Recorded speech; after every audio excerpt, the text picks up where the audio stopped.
बोला. मला सर्दीचा खूप त्रास होता. याआधी माझं सेप्टोप्लास्टिकचं एक ऑपरेशन झालेलं आहे. माझं म्हणजे नाक पूर्ण बंद होतं. मला अशी वेळ आली होती की आपण परत ऑपरेशन करावं. पण मला होमिओपॅथीबद्दल थोडी माहिती भेटली. त्यानंतर मी खनसे मॅडमचा मला ॲड्रेस भेटला. त्यांच्याकडे आलो मी. त्यांच्याकडे आल्यानंतर मी ट्रीटमेंट चालू केली. ट्रीटमेंट चालू केल्यानंतर थोडं बरं वाटलं, पण परत मला वाटलं बरं होईल की नाही होईल. तर मॅडम म्हणे मी तुम्हाला गॅरंटी देते म्हणे की पूर्ण बरं होऊन जाईल. आपल्याला 5-6 महिने लागतील, पण 5-6 महिन्याऐवजी एका महिन्यात मला फुल रिझल्ट आला आणि आता मला पूर्ण मोकळा श्वास घेता येत आहे आणि मला कुठलाही सध्या काही त्रास नाही. तुम्ही ऑपरेशन केलं होतं, किती वर्ष झाले त्याला? ऑपरेशन नाकातले हाड 2019 ला केलं होतं.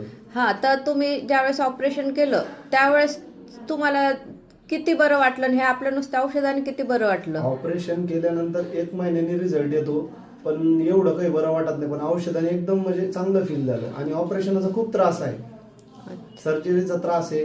समजा मेडिसिन वगैरे ते महाग आहे आणि नाक हे थोडंसं नाकाचं हाड ऑपरेशन केल्यानंतर थोडंसं तिरकं होतं आणि परत वाढलं ते. परत वाढतं, असं ते डॉक्टर सुद्धाही सांगतात. पण मॅडमनी मला असं सांगितलं की माझ्या ट्रीटमेंट जर तुम्ही घेतली तर यानंतर तुमचं हाड कसंही वाढणार नाही. चालेल.